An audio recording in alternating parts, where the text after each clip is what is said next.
E aí galera, tudo bem? Começando aqui mais um vídeo no canal, no IGTV também, Facebook, até explicando um pouco sobre o vídeo de ontem, que eu não fiz nenhuma menção no YouTube, mas postei aqui.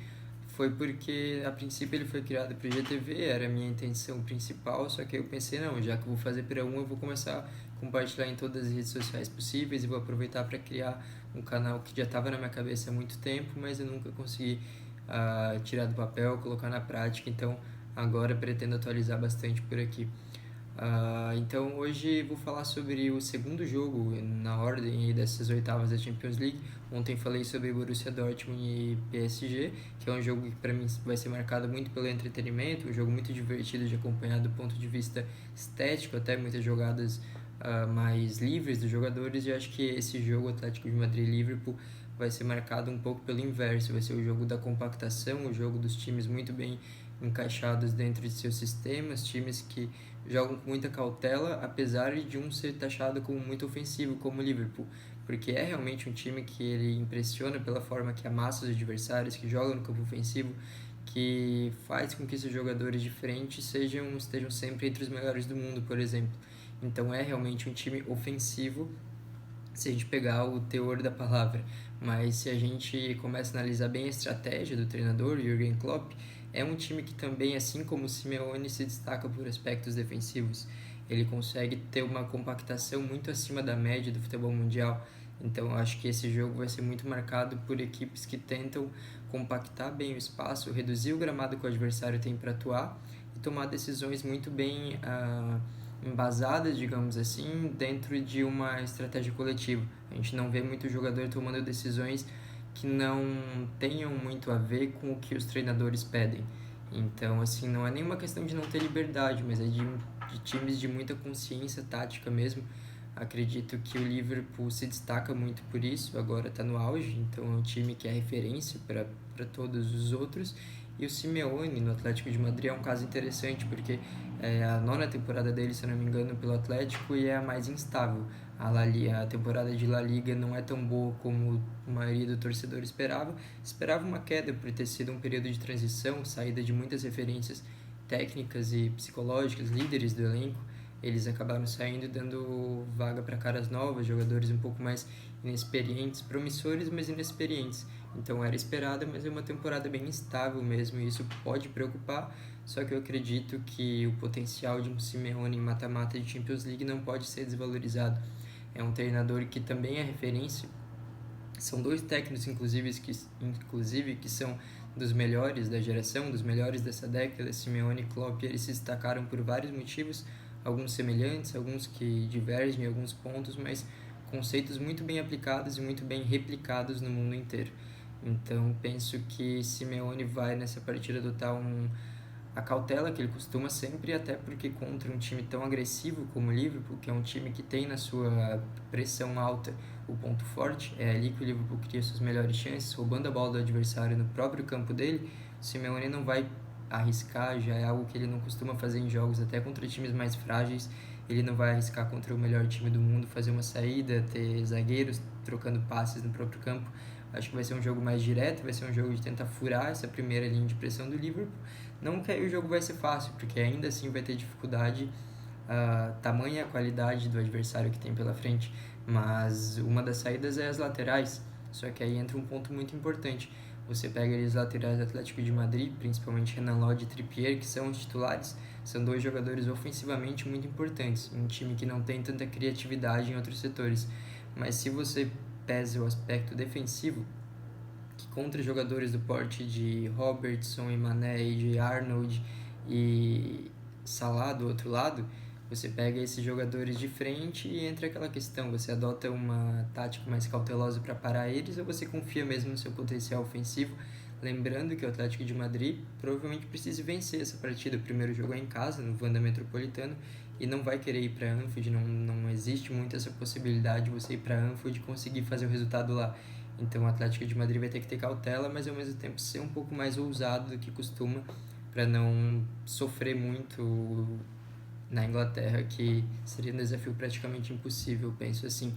Então, assim, fica aquela incógnita na cabeça do Simeone. Ele usa os laterais ofensivos, como o Renan Lodge, por exemplo. Esse eu posso falar um pouquinho mais por ter acompanhado começo da carreira dele no Atlético Paranaense, ele é um cara que ofensivamente te dá muita opção, ele é diferenciado realmente, ele está sempre dando a opção em amplitude, em profundidade, ele passa por trás da defesa, ele sempre costuma se desmarcar bem dos adversários, ele está sempre em boas condições de receber a bola, e isso pode fazer a diferença num jogo como o de amanhã, o de hoje, na verdade, se você está vendo terça-feira, até pelo uma das fragilidades do Liverpool, se é que a gente pode chamar assim, seria aquele espaço nas costas do Alexander-Arnold, que é um dos melhores laterais do mundo, isso a gente não contesta, mas ofensivamente falando, no lado defensivo ele tem fragilidades físicas, fragilidades técnicas mesmo, de entender o que fazer ali numa posição mais recuada, então acho que o Atlético de Madrid pode causar alguns problemas por ali. Só que aí você pode também sofrer contra um lado direito que tem Salah e o próprio Arnold. Você protege mais com um jogador como o Saúl, por exemplo, que já foi uma opção do Simeone em várias partidas mais pegadas, mas acaba perdendo um pouco do potencial ofensivo. Isso para mim pode ser um ponto muito chave nesse confronto, que pode até ser decisivo, porque se você pega o Atlético de Madrid no geral, é um time que se defende muito bem, é um time que essa cautela ela faz sentido pelo estilo de alguns jogadores e faz sentido por tudo que o Simeone já construiu nesses anos que ele pegou o Atlético de Madrid, um time do meio de tabela, um time que não era tão bem visto no cenário europeu, para um time que consegue bater de frente com as potências da Europa e já bateu de frente em finais, inclusive de Champions League, chegando perto do título, né? Então, assim, esse estilo ele faz sentido para o Atlético de Madrid, mas acaba oferecendo um time muito frágil em questões criativas. Se a gente pega, por exemplo, os dois jogadores que encostam mais, é um 4-4-2. Se você pega os dois jogadores que encostam mais nos dois atacantes, geralmente são meias que a gente costuma ver em posições mais recuadas em outras equipes, em questão de perfil mesmo. São aqueles caras que armam um pouquinho mais de trás, que fecham bem os espaços, jogadores um pouquinho mais rígidos, digamos assim, e não tão soltos, não tão criativos em termos de passe, de movimentação. Isso acaba colocando muita carga nos laterais, que costumam até dar conta do recado até certo limite, porque quando o time não colabora tanto fica difícil para qualquer um. Então, ainda mais sem o João Félix, que é o melhor jogador atlético de Madrid em termos criativos, que está lesionado e não vai para a partida, eu acho que vai ficar uma dependência muito forte nesses laterais produzindo. Então, se eu fosse o Simeone, eu não abdicaria, por exemplo, de ter um Renan Lodge num jogo que você precisa fazer o resultado. Você tenta fazer cobertura de outras formas, tenta deixar o time ligado no 220, como ele sempre deixou, para conseguir compensar os espaços que o Renan Lodge pode deixar. Defensivamente ele não é um dos melhores, e não digo nem em questão de velocidade ou de não cobrir os espaços atrás dele nas costas, como acontece com o Arnold. Até porque o Arnold não é um dos laterais mais rápidos do mundo, que chega tanto na linha de fundo. Muitas jogadas dele acabam acontecendo mais de frente para a defesa mesmo, ele encontrando passes sensacionais, seja passes diagonais, passes que viram tabelas, que acabam fulminando em gol ali um pouquinho mais para frente. O Renan Lodge, às vezes, ele pode dar um espacinho e um tempo que o Arnold, em questão de segundos, de milésimos, pode fazer a diferença. Mas, então, eu penso que vale a pena você correr esse risco por ser o primeiro jogo em casa e você ter que fazer o resultado para não ir para Anfield, dependendo de um milagre, digamos assim, porque praticamente ninguém consegue ganhar lá desse Liverpool, que é tão competitivo, é tão sensacional a maneira que eles conseguem dominar partidas de diversas formas. É a versão mais madura do Klopp desde que ele surgiu à tona na Europa, primeiro com o Mainz, depois no Borussia Dortmund, onde ele realmente veio se destacar. Um treinador que sempre foi conhecido por um futebol mais caótico, e nesse caos ele realmente tem o seu melhor, mas o Atlético de Madrid não vai oferecer esse caos para o Liverpool, porque o Simeone não é nenhum bobo na questão tática, mas o Liverpool ele consegue cada vez mais te agredir de diversas formas. É um time que tem esse lado da cautela quase tão, ou até às vezes melhor do que o do Atlético de Madrid, pela fase excepcional que vivem, mas é um time que, ofensivamente falando, ele tem mais argumentos técnicos e táticos também para te agredir. Ele consegue, por exemplo, sistematicamente falando, você tem o Mané sendo um cara que mescla a armação com o lado mais incisivo do 1 contra 1, de partir para o drible ou infiltrando sem a bola, oferecendo a opção de passe.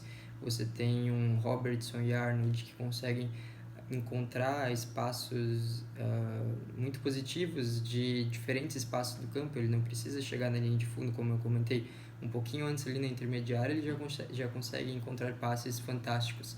E você tem também o Salah jogando mais como um atacante, ocupando ali os espaços que o Firmino abre.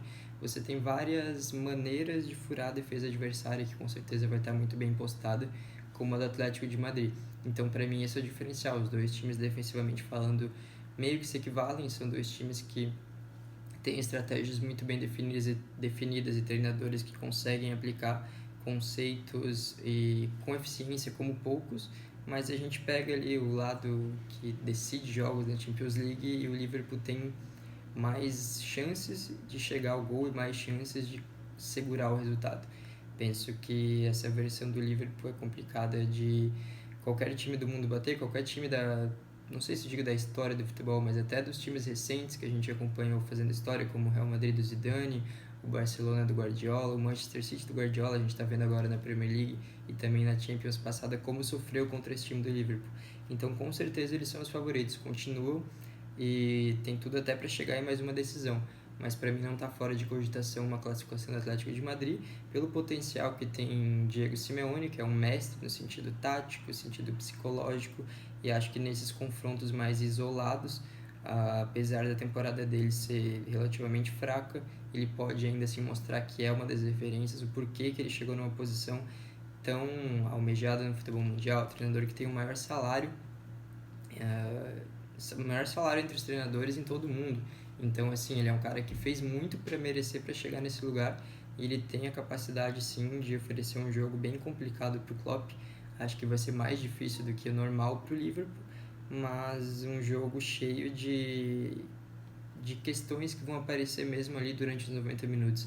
É até, eu acho que mais difícil de prever do que o Dortmund e Paris Saint-Germain, que a gente percebe muito bem os times, a forma solta que eles gostam de jogar. Atlético de Madrid e Liverpool, acredito que vai ser mais um jogo de xadrez, vai ser similar ao jogo de xadrez, com os treinadores tendo que fazer mudanças durante o jogo, que às vezes parecem sutis para o olho do torcedor, o nosso olho aqui assistindo pela televisão, mas para quem entende realmente ali do próprio time, para aqueles comandantes que são sensacionais, às vezes acabam fazendo a diferença. Eu acho que vai ser um jogo decidido por detalhes. Não vejo jogos com nem na ida nem na volta com placares muito extensos, então penso que o detalhe pode fazer a diferença e sem dúvidas alguma é mais um jogaço. Em termos um pouquinho diferentes do que o do Borussia Dortmund e Paris Saint-Germain, que se em termos de entretenimento aquele era o destaque, acredito que esse em termos de estratégia mesmo, até é bom pra gente aprender um pouco mais sobre o futebol. Vai ser um jogo espetacular, me cativa muito esse estilo de partida. E meu palpite, assim, confesso que foi difícil decidir, porque eu acredito muito que o Atlético de Madrid possa passar. Mas o Liverpool, na fase que vive, é difícil você apostar contra. Seria algo assim, e contra o que está acontecendo no futebol mundial nos últimos anos. É o time que mais domina todos os conceitos que aparecem, domina o modo que o futebol tá acontecendo nesse momento. Então penso que são os favoritos, acho que vão passar, mas não vai ser tão fácil como muita gente pode imaginar. O Atlético de Madrid tem boas chances, apesar de uma temporada frágil, e é um jogo sensacional. Peço aí para vocês deixarem nos comentários os palpites, ideias também para próximos vídeos, que eu quero que vocês comentem aqui bastante para eu não ficar só nessa das análises. Agora essa semana eu pretendo focar, porque são 4 jogos, semana que vem mais 4 jogos que definem para mim o auge do futebol mundial, como eu comentei no outro vídeo. Então eu quero focar na Champions League, mas depois eu vou fazer novos quadros aqui. Então podem deixar as ideias aí, comentem, curtam, compartilhem. Agradeço também pela repercussão no vídeo anterior e que seja um ótimo jogo e até o próximo vídeo. Um abraço.